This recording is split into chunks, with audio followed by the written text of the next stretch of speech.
भारत में प्रधानमंत्री की कुर्सी की रेस में ताजा नाम महाराष्ट्र के मुख्यमंत्री उद्धव ठाकरे का जुड़ गया है।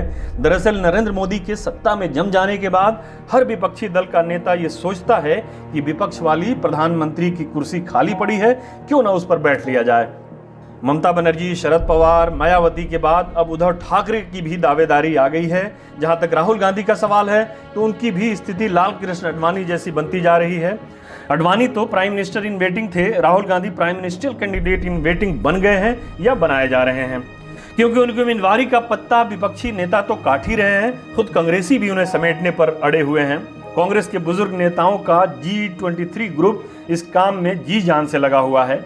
उधर शरद पवार पहले ही यूपी के लुटे हुए जमींदार की कहानी सुनाकर और कांग्रेस छोड़ बाकी के विपक्षी नेताओं को दावत खिलाकर अपनी छुपी दावेदारी को खुले तौर पर पेश करते हुए अपनी तरफ से राहुल को निपटा चुके हैं। ममता ने भी विपक्षी नेताओं को चिट्ठी लिखकर और पार्टी माउथपीस जागो बांग्ला में राहुल नहीं ममता है विपक्ष का असल चेहरा की हेडिंग दिलवाकर अपनी तरफ से राहुल का पत्ता साफ करवा चुकी हैं और अपनी उम्मीदवारी तय करा चुकी हैं। दरअसल बंगाल चुनाव में भारी बहुमत के साथ जीतने के बाद उन्हें उम्मीद थी कि उनकी उम्मीदवारी की दावेदारी दूसरे पेश करेंगे, लेकिन लंबे इंतजार के बाद जब कहीं से कोई विश्वसनीय आवाज सुनाई नहीं दी तो उन्हें भी खुद ही अपना मुकदमा पेश करना पड़ा। पिछले लोकसभा चुनाव में अखिलेश और मायावती के बीच अंदर खाने ये समझौता हुआ था कि यदि ऐसी स्थिति बनती है जिसमें भाजपा बहुमत से चूक जाती है तो अखिलेश मायावती को प्रधानमंत्री के उम्मीदवार के तौर पर प्रोजेक्ट करेंगे और बदले में उत्तर प्रदेश की मुख्यमंत्री की कुर्सी पर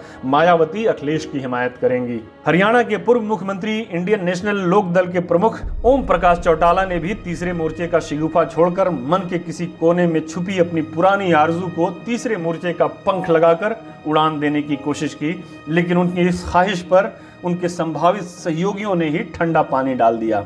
अब रही उद्धव ठाकरे की बात तो उनकी दावेदारी पेश करने वाले उनके बड़बोले सांसद संजय राउत हैं। संजय राउत को लगा कि जब महाराष्ट्र की ही शरद पवार महाविकास आघाड़ी सरकार में जूनियर पार्टनर होकर प्रधानमंत्री पद के उम्मीदवार बनने का सपना देख सकते हैं तो फिर उद्धव ठाकरे तो मुख्यमंत्री हैं, उस कुर्सी पर उनका हक तो कुछ ज्यादा ही है।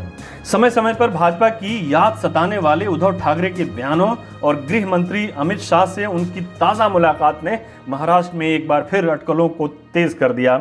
इन अटकलों की वजह खुद राउत का ही बयान था। दरअसल जब उद्धव ठाकरे दिल्ली में थे तो राउत ने एक सार्वजनिक बयान दिया था। बयान क्या था? धमकी थी कि मुख्यमंत्री दिल्ली में हैं, उप मुख्यमंत्री अजीत पवार को शिव सैनिकों की बात सुननी चाहिए, नहीं तो मुख्यमंत्री दिल्ली में हैं। जब उनसे इस बयान में छुपी धमकी को उन्हीं की जुबानी सुनने की ख्वाहिश जाहिर की गई तो उन्होंने कहा कि हम ये कहना चाह रहे थे कि हम दिल्ली पर भी शासन करना चाहते हैं, या ये कहना चाह रहे थे कि हम दिल्ली के शासन में शामिल होना चाह रहे थे। खैर जो भी हो, तीर कमान से निकल चुका था, लिहाजा अपनी बातों को गठबंधन धर्म की चाशनी में डिबोना था। एक कार्यकर्ता सम्मेलन में अपनी बातों को खारिज करते हुए संजय राउत ने अपने कार्यकर्ताओं से आग्रह किया कि वो पार्टी के विकास में अपनी पूरी ताकत झोंक दें और उसे इतना मजबूत बना दें कि हम दिल्ली की सत्ता पर काबिज हो जाएं और अपने प्रधानमंत्री को दिल्ली की कुर्सी पर बिठा दें। राउत यही नहीं रुके, उन्होंने कहा कि जब गुजरात का मुख्यमंत्री देश का प्रधानमंत्री बन सकता है तो महाराष्ट्र का मुख्यमंत्री क्यों नहीं बन सकता है। हमें दिल्ली की सत्ता पर कब्जा जमाकर उद्धव ठाकरे को प्रधानमंत्री बनाना चाहिए।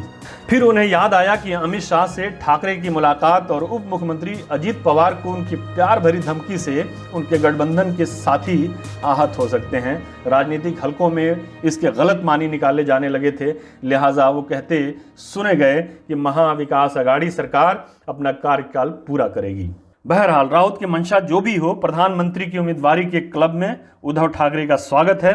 प्रधानमंत्री की उम्मीदवारों की बढ़ती हुई संख्या को देखते हुए बचपन में सुनी हुई एक कहानी याद आ रही है, सोचा आपको भी सुना दूं। एक रहीन ईर, एक रहीन बीर, एक रहीन फतेह और एक रहीन हम। ईर कहीन की चला प्रधानमंत्री बन जाएं, बीर कहीं की चला प्रधानमंत्री बन जाएं, फतेह कहीं की चला प्रधानमंत्री बन जाएं, तो हम कहीं की चला हमहू प्रधानमंत्री बन जाएं। हमारे साथ जुड़ने के लिए आपका शुक्रिया। हमारा वीडियो पसंद आए तो इसे लाइक करें, हमारे चैनल को सब्सक्राइब करें और कमेंट बॉक्स में जाकर अपनी राय ज़रूर दें।